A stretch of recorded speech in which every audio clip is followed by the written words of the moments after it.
సదాశివసమారంభాం శంకరాచార్యమధ్యమాం అస్మదాచార్యపర్యంతాం వందే గురు పరంపరాం. శ్రీ గురుభ్యో నమః. సుందరకాండలో అద్భుతమైనటువంటి ఘట్టాలు ఎన్నో ఉన్నాయి. మరి సీతాదేవి ఎప్పుడైతే రావణాసురుడు వచ్చి తన యొక్క అభిప్రాయాన్ని తనకు లొంగిపోమని సీతాదేవిని అడిగినప్పుడు సీతాదేవి ఒక అద్భుతమైనటువంటి ఘట్టానికి ఆవిష్కరణ చెప్పింది.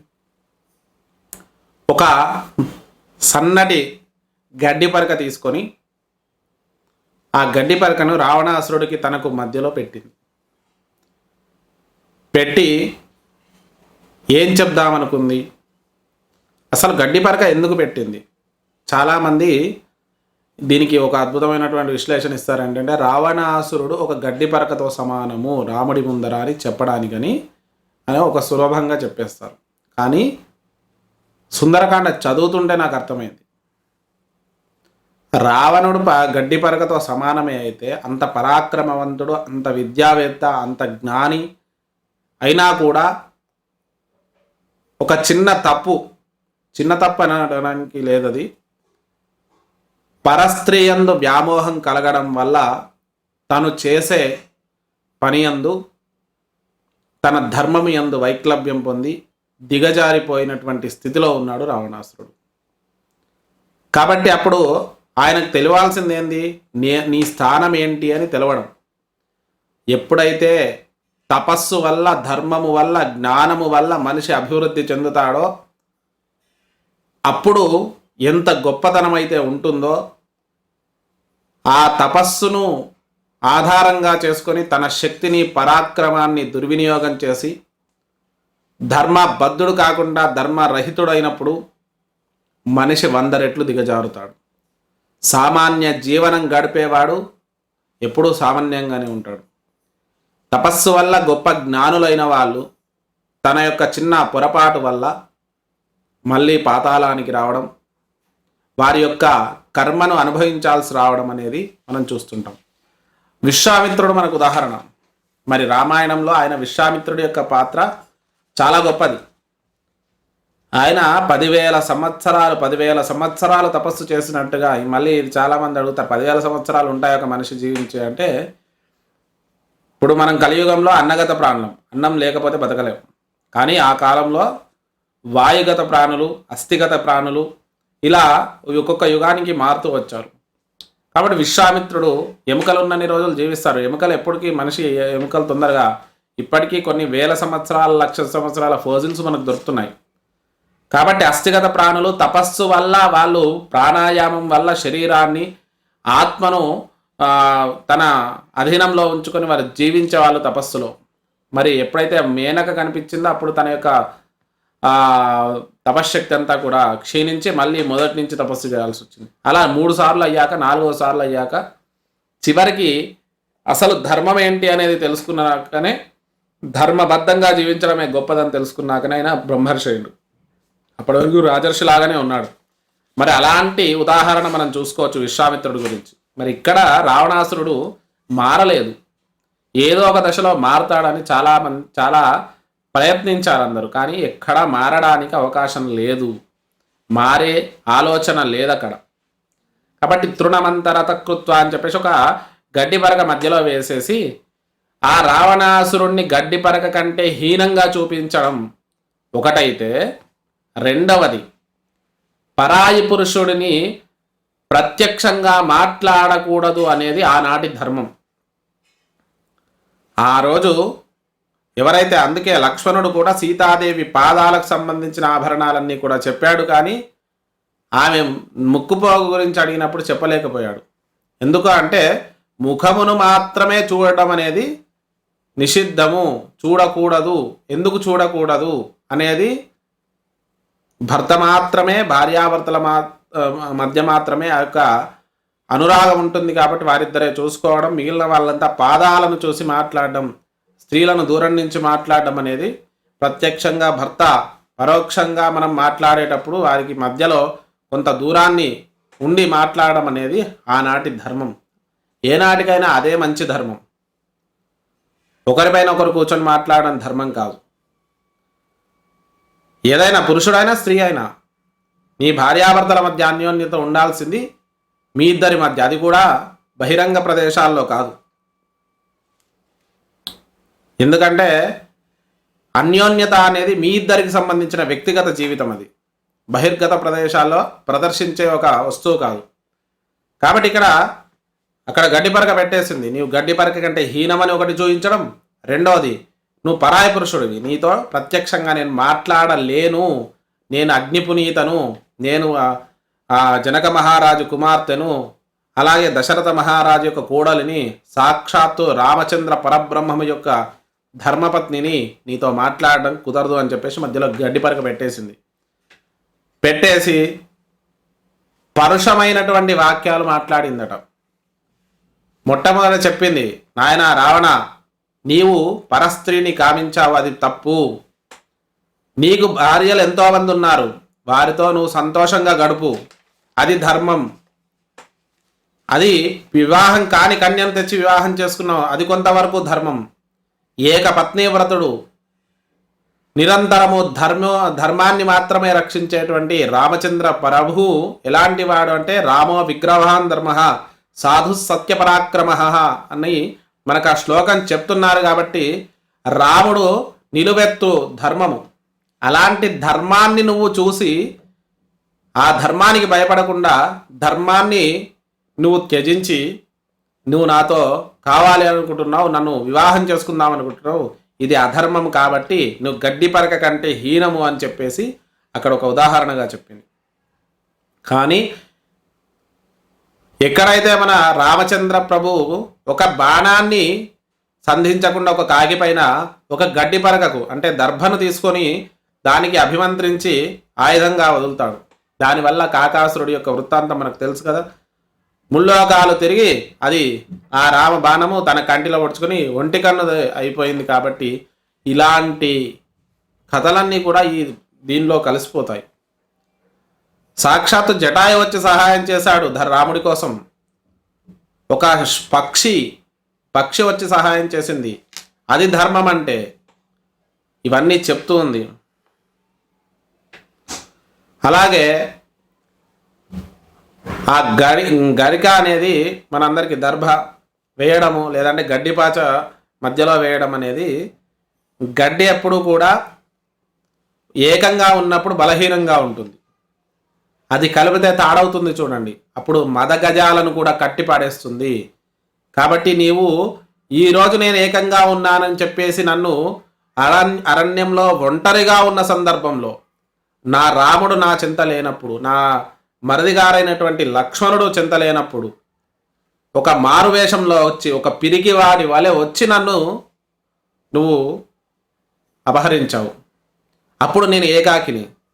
కానీ నా రాముడు ఏకాకి కాదు, రాముడే ఒక మదగజాలను బంధించే తాడు. ఆయన 1,00,000 గడ్డి పరకలతో తయారు చేయబడినటువంటి ఒక అద్భుతమైనటువంటి ఒక ఆయుధమైన అలాంటి రాముడు యుద్ధానికి వస్తే నీ లంక ఒక సర్వనాశనం అయిపోతుంది. నీ దగ్గర ఉన్న స్త్రీలంతా విధవరాళ్ళుగా మారుతారు, నీ చుట్టూ ఉన్న వాళ్ళంతా కూడా సంహరింపబడతారు. కాబట్టి నువ్వు ఇప్పటికైనా కళ్ళు తెరువు అని చెప్పేసి సీతాదేవి జ్ఞానాన్ని చెప్తుంది. అంటే ఆ సమయంలో కూడా ఆమె అంత భయంతో ఉన్నా కూడా ఆయనకు మంచి మాటలు చెప్పడానికి ప్రయత్నిస్తుంది. ఇంకొక విషయం, సీతాదేవి ఏకాకిగా అపహరింపబడ్డది, కానీ రాముడు ఒక్కడే వచ్చి లంకను మొత్తం సంహరించవచ్చు. కానీ 100 మంది, 1,00,000 మంది, కోట్ల మంది వానరాలను తీసుకుని వచ్చి లంకా నగరాన్ని సమూలంగా నాశనం చేశాడు. చేసి విభీషణునికి పట్టం కట్టాడు. అక్కడ మళ్ళీ ధర్మ సంస్థాపన చేయడము ఆయన ఉద్దేశం. కాబట్టి ఆయన ఒక్కడే వచ్చి చేయడం ఏం పెద్ద విషయం కాదు. అది అధికార దాహం కానీ లేదంటే నాది అనే ఒక అహం కానీ ఉన్న వాళ్ళు చేస్తారు. కానీ ప్రతి ఒక్కరికి అక్కడ సహాయం చేసుకుంటూ రామాయణంలో ప్రతి ఘట్టంలో ఒక్కొక్కరికి సహాయం చేసుకుంటూ వస్తాడు రాముడు. రాముడు అంటే ధర్మంతో పాటు కరుణ. ఆ కరుణ లేనిది మన జీవితమే లేదు, అది గుర్తుంచుకోండి. మరి అట్లాంటి అద్భుతమైనటువంటి ఈ సుందరకాండలో ఎప్పుడైతే ఇంత గొప్ప ఘట్టం ఒక్క గడ్డి పరకతో 100 అర్థాలు ఆ వాల్మీకి మనకు చూపించాడు. అదంతా పైనుంచి హనుమ చూస్తున్నాడు. ఆ సీతాదేవి ప్రాజ్ఞత, ఆమె యొక్క భర్త యందు వాత్సల్యం, ప్రేమ, తన ధర్మం పట్ల తనకున్న నమ్మకం ఇవన్నీ చూశాడు. కొంత ఆనందం కలిగింది, కొంత ఇలాంటి దుస్థితిలో ఉన్నందుకు బాధ కలిగింది. ఎప్పుడైతే సీతాదేవి ఈ విధంగా మాట్లాడిందో అప్పుడు రావణాసురుడికి విపరీతమైనటువంటి ఆగ్రహం కలిగింది. ఒక అల్పుడైనటువంటి మానవుడు నాలాంటి పరాక్రమవంతుని సంహరిస్తాడా? ఎప్పుడైనా గుర్తుంచుకోండి, ఈ బ్రహ్మాండంలో ఆ బ్రహ్మాది పిపీలికాంతము కూడా ఏది అల్పము కాదు. సర్వము యందు పరబ్రహ్మము ఉంటుంది కాబట్టి సర్వము శక్తిమయమే. ఒక చిన్న బ్యాక్టీరియా ప్రపంచాన్ని గడగడలాడించింది మొన్నటి వరకు, మనకు తెలుసు, కరోనా కనిపించదు కానీ ప్రపంచం మొత్తాన్ని వణికించింది. కాబట్టి ఏది బలహీనమైంది ఏది బలమైంది కాదు, అన్నీ కూడా శక్తివంతములైనవే. ఎందుకంటే అన్నిటి యందు పరబ్రహ్మం ఉంది. ఒకటి సృష్టి క్రమం అయితే ఒకటి సంహార క్రమం. ఈ సృష్టిని నడిపించడానికి, సృష్టిని పుట్టించడానికి బ్రహ్మమై సృష్టించడం, ఈ సృష్టిని నడిపించడానికి వైష్ణవమయమై నడిపించడం, ఈ శక్తిని సంహరించడానికి, ఈ సృష్టిని సంహరించడానికి ఈశ్వరమయమై సంహార క్రమాన్ని ఆచరిస్తారు. కాబట్టి సర్వము శక్తిమయమే అని ఆ రావణాసురుడు తన అహం వల్ల ఈ యొక్క కష్టాలన్నీ తెచ్చుకున్నాడు. నాకంటే గొప్ప పరాక్రమవంతుడు లేడు అనే ఒక అహం మాత్రం రావణాసురుడికి విపరీతంగా ఉంది. కాబట్టి వెంటనే ఆ రావణాసురుడు సీతాదేవితో ఈ విధంగా పరుషమైనటువంటి వాక్యాలు మాట్లాడుతున్నాడు. ఓ సీత, నీవు నన్ను వరించుము, ఎందుకంటే నాలాంటి పరాక్రమవంతుడు ఈ బ్రహ్మాండంలోనే లేడు. ఆ యొక్క ఇంద్రాది దేవతలు కూడా నా ముందు తల వంచుకొని నిలబడతారు. అష్టదిక్పాలకులు నాకు దాసులై ఉన్నారు. తర్వాత నవగ్రహాదులు నాకు సోపానాలై ఉన్నారు. ఇలాంటి పరాక్రమవంతుడనైన నన్ను నువ్వు త్యజిస్తే ఈ లంకానగరం మొత్తం నీకు దాసోహం అంటుంది, నీవు నన్ను స్వీకరిస్తే. అలాగే పట్టమహిషిగా కూడా నిన్నే ఉంచుతాను అంటే దిగజారుతున్నాడు ఆయన. పట్టమహిషిగా మండోదరి పాతివ్రత్య ధర్మంలో ఆమెంత గొప్ప స్త్రీమూర్తి ఎవరూ లేరు. తారా, మండోదరై, దమయంతి, సీత వీళ్ళందరూ కూడా మహాపతివ్రతల్లో మనకు ఉన్నారు. వీళ్ళంతా అత్యంత శక్తివంతమైనటువంటి మహిళలుగా మన పురాణాల్లో ఉన్నారు. ఫెమినిజం అంటారు కదా, పురాణాల్లో పురుషుల కంటే ఎక్కువ ప్రాముఖ్యత స్త్రీలకు ప్రతి చోట ఉంది. బ్రహ్మాండ పురాణంలో లలితా సహస్రనామాలలో అమ్మవారి యొక్క ఆవిర్భావము, అమ్మవారి యొక్క చైతన్యము ఎంతో గొప్పగా చెప్పి అమ్మవారికి కోట్ల మంది భక్తులను తయారు చేసింది బ్రహ్మాండ పురాణము. వ్యాస భగవానుడు ఆయన ఒక దేవత యందు, ఒక మనిషి యందు, ఒక సంస్కృతి యందు అభిమానంతో చేసింది కాదు. సర్వధర్మాలు కూడా శక్తిమయంగా ఉండి శక్తి నడిపిస్తుంది. ఇక్కడ కూడా సీతాదేవి యొక్క గొప్పతనాన్ని మనకు చూపిస్తున్నారు. కాబట్టి ఆ సీతాదేవితో ఈ విధంగా మాట్లాడుతున్నాడు. విపరీతమైనటువంటి ఆవేశంతో ఆ సీతాదేవిని అనేక రకాలుగా తను వంచిస్తూ ఏదైనా సరే ఒప్పించాలనే విశ్వ ప్రయత్నం చేస్తున్నాడు. కానీ సీతాదేవి ఇందాకనే గడ్డి పరకను తీసి ముందర వేసింది కాబట్టి ఆగ్రహంతో ఆ రాక్షస కాంతలందరితో ఈ విధంగా చెప్తున్నాడు, ఈ సీత ఎప్పుడైతే ఒప్పుకుంటుందో అప్పుడు నా దగ్గరికి రండి. ఒకవేళ ఒప్పుకోలేదు ఆమెను సంహరించి తినేసేయండి. మీరు రాక్షసులు, నరమాంస భక్షకులు, రావణాసురుడి దగ్గర ఉన్న లంకాదివాసులు. ఇక్కడ మనకు వాల్మీకి రామాయణం మనకు చెబుతుంది. నరమాంస భక్షకులైనటువంటి వారిని మనము ఈ రోజున్న లంకానగరం అనుకునేరు. పురాణాలలో శతయోజన విస్తీర్ణంలో ఉన్న, శతయోజనాల దూరంలో ఉన్నటువంటిది లంకానగరం. మనకు 100 యోజనముల దూరం మనకున్న లంక లేదు. కాబట్టి ఇది సముద్ర గర్భంలో అంతరించిపోయింది అని కొన్ని శాస్త్రీయ ఆధారాలు ఉన్నాయి. కాబట్టి వాటి గురించి విశ్లేషించేవారు, వివరణించేవారు ఉన్నారు. వాటికి సంబంధించినటువంటి వీడియోలు కూడా చూడండి. ఇక్కడ మనం చూసుకున్నట్టయితే అద్భుతమైనటువంటి ఈ లంకా నగరంలో ఆ స్త్రీలందరికీ కూడా రావణాసురుడు చెప్తాడు, ఈమెను ఒప్పించండి లేకపోతే తినేయండి అని చెప్పగానే వాళ్ళందరూ కూడా చెప్పి ఆ మదపు టేనుగు వలె ఉన్నటువంటి రావణాసురుడు తన సేవకులతో ఆ లంకా నగరంలోని తన గృహానికి బయలుదేరి వెళ్ళి అందులో ప్రవేశించాడు. తర్వాత ఇక్కడ ఉన్న రాక్షస స్త్రీల యొక్క స్వరూపాలు ఎంత భయంకరమైనవి చూడండి. ఏకోదరి, దీర్ఘకర్ణి, అలాగే చెవులు పెద్దగా ఉన్నది, కళ్ళు పెద్దగా ఉన్నది, పొట్ట పెద్దగా ఉన్నది, దీర్ఘమైనటువంటి మెడ కలది, దీర్ఘమైనటువంటి చేతువులు కలది, ఒంటి కన్నుది, అసలు కళ్ళు లేనిది, ఇలాంటి రాక్షస స్వరూపాలు ఎన్నో ఉన్నాయి అక్కడ స్త్రీలందరూ కూడా. మరి అలాంటి స్త్రీలందరూ కూడా ఈ యొక్క సీతాదేవి చుట్టూ చేరి పరుషమైనటువంటి వాక్యాలు మాట్లాడుతున్నారట. ఓ సీత, అటువంటి పరాక్రమవంతుడైనటువంటి రావణాసురుడు నిన్ను కోరుకోవడం నీ అదృష్టం. మరి అలాంటి రావణాసురుడు నిన్ను కోరుకోవడమే కాకుండా నీకు పట్టమహిషిగా నిన్ను ఉంచుతాను అన్నాడు. అది ఎంత గొప్ప విషయం. నీవు త్వరగా అతనికి లొంగిపొమ్ము, లేనితో మేమందరము కూడా నీ మాంసాన్ని నిన్ను చంపి నీ యొక్క మాంసాన్ని తింటాము అని చెప్పేసి చెప్పడం జరుగుతుంది. అప్పుడు సీతాదేవి కూడా మాట్లాడకుండా అవన్నీ వింటూ ఉంది. అక్కడ ఒక్కొక్క స్త్రీ ఒక్కొక్క రకంగా మాట్లాడుతుంది. అలా మాట్లాడుతూ ఆమెను అందరూ కూడా చుట్టుముట్టి ఆ విపరీతమైనటువంటి ఆమెను ఒత్తిడికి లోంచేయగానే ఆమె విపరీతమైన దుఃఖంతో మోకాళ్ళతో కూర్చుని కృషించిపోయి అక్కడే శింష్పా వృక్షం దగ్గరికి వెళ్ళి అక్కడ కూర్చుండిపోయింది.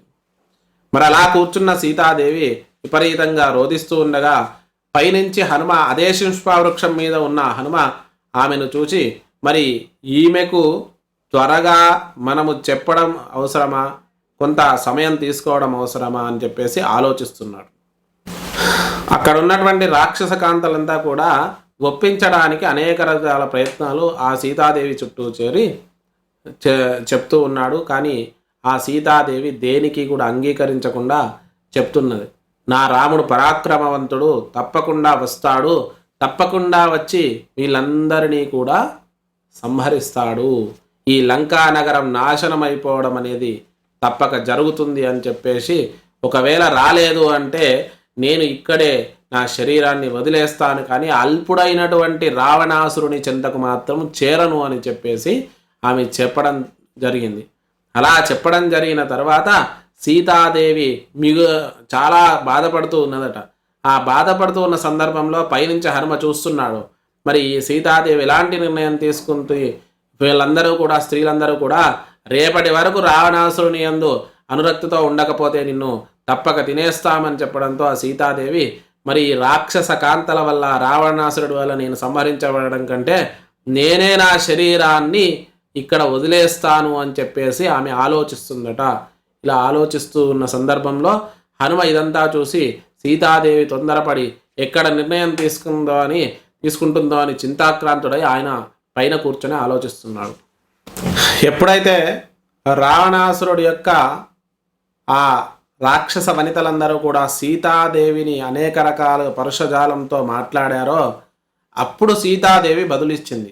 ఏం బదులిచ్చింది అంటే, ఇక్కడ మనం చూసుకుంటే అనేక మంది పతివ్రతలు తన భర్తలను అనుసరించి వారు చాలా మోక్షాన్ని పొందిన వాళ్ళు ఎంతోమంది ఉన్నారు. భర్తను కాపాడుకున్న వాళ్ళు, భర్తచే రక్షింపబడ్డ వాళ్ళు ఉన్నారు. దీనోవా రాజ్యహీనోవా యోమే భర్త సమే గురుహు అని ఇందులో ఒక శ్లోకం ఉంది.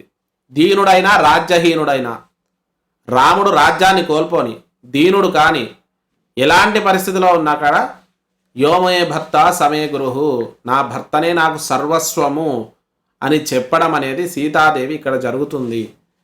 అలాగే ఎలా ఉంటుంది ఇలాంటి దాంపత్య వ్రతము అంటే, యథా శచీ మహాభాగా అంటే శచీదేవి ఇంద్రుడి యొక్క భార్య, ఆమె పాతివ్రత్యం కూడా చాలా గొప్పది.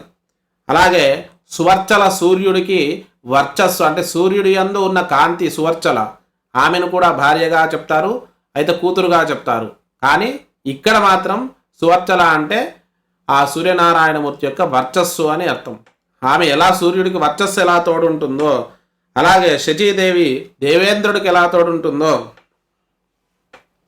అలాగే అరుంధతి వశిష్ఠునికి ఎలా తోడుంటుందో, రోహిణి చంద్రుడికి ఎలా తోడుంటుందో, అలాగే లోపాముద్ర అగస్త్యుడికి ఎలా తోడుంటుందో, సుకన్య చవనుడికి, సావిత్రి సత్యవంతులు, అలాగే శ్రీమతి కపిలుడు, మదయంతి అలా సౌదసుడు, ఇలా కేశిని సగరుడు, దమయంతి నలుడు, ఇలా ఈ పతివ్రతలందరూ కూడా ఎలా భర్తలను అనుసరించి చూడండి, హరిశ్చంద్రుడు తీసుకుంటే ఆ పతివ్రత ధర్మం, ఆమె చాలా మహాపతివ్రత, ఆయన అన్ని అమ్ముకొని చివరికి ఆమెను కూడా అమ్ముకునే పరిస్థితి వచ్చినా కూడా భర్త చెప్పిందే నడుచుకుంది. నలదమయంతుల చరిత్ర మీకు తెలిసిందే. అలాగే శచీదేవి ఇంద్రులదైతే వాళ్ళు దేవలోకంలో ఉండేవారు, కానీ భూమి మీద పుట్టినటువంటి ఎంతోమంది మహాపతివ్రతలు వాళ్ళ భర్తలను అనుసరించి, అరుంధతి వశిష్ఠులు సాక్షాత్తు నక్షత్ర మండలాన్ని ఏలిన వాళ్ళు సప్తర్షిలోకంలో ఉన్నవారు. అలాంటి పాతివ్రత్య ధర్మాలు భారతదేశంలో ఉన్నాయి. రామాయణ భారత భాగవతాలే కాకుండా అష్టాదశ పురాణాలు ఏం చెప్తున్నాయి అంటే, మనిషికి జీవన విధానాన్ని చెప్పడానికి ఇవి, కానీ కథలు తెలుసుకొని భజన చేసుకోవడానికి కాదు. పాఠ్యపుస్తకాలలో ఉన్నటువంటి ఆంగ్ల చదువులతో పాటు మన సనాతన ధర్మంలో ఉన్నటువంటి విలువలను, వాటి శక్తిని, వాటి ఆలోచనలను మనకు పిల్లలకు అందించాల్సిన అవసరం ఎంతైనా ఉంది.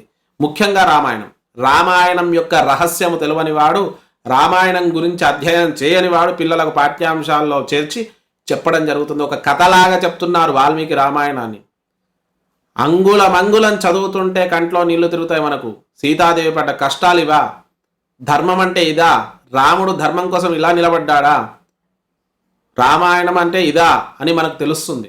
అలాంటి గొప్ప రామాయణాన్ని మనకు అందించిన వాల్మీకి మనం రుణపడి ఉంటాం. ఇప్పటి వరకు అది నడుస్తుంది అంటే దాని యొక్క శక్తి ఎంతది అనేది మనం తెలుసుకోవాలి.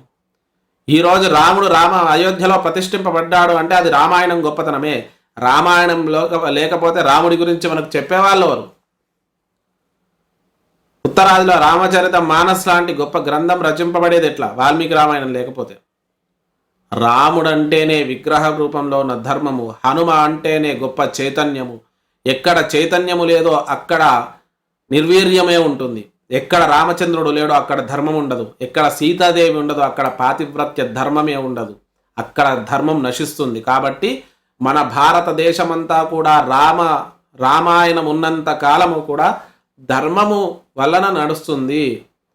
కాబట్టి ప్రతి పిల్లలకు వాళ్ళ ఇంట్లో రామాయణాన్ని వినిపించండి. ఆ రామాయణం యొక్క అనుగ్రహాన్ని, రాముడి యొక్క అనుగ్రహాన్ని పొందండి. సాధనాకాండగా కూడా మనకు సుందరకాండ చెప్పబడింది. ఎందుకంత గొప్పతనం? ఇలాంటి గొప్ప విషయాలు ఇందులో ఉన్నాయి కాబట్టి. మహాపతివ్రతలను గుర్తు చేస్తున్నారు, మహర్షులను గుర్తు చేస్తున్నారు, ఎంతోమంది రాముడి చరిత్రను గుర్తు చేస్తుంది సుందరకాండ. కాబట్టి ప్రతి విషయంలో కూడా గొప్పతనమే ఉంది. కాబట్టి మనం అందరం ఇది తెలుసుకోవాలి. మరి వచ్చే భాగంలో ఇంకా కొన్ని విషయాలు మనం తెలుసుకుందాం. సుస్థి ప్రజాభ్యా పరిపాలయంతాం న్యాయేన మార్గేణ మహిమేహిష గోబ్రాహ్మణేభ్యో శుభమస్తు నిత్యం. లోకా సమస్తా సుఖినో భవంతు.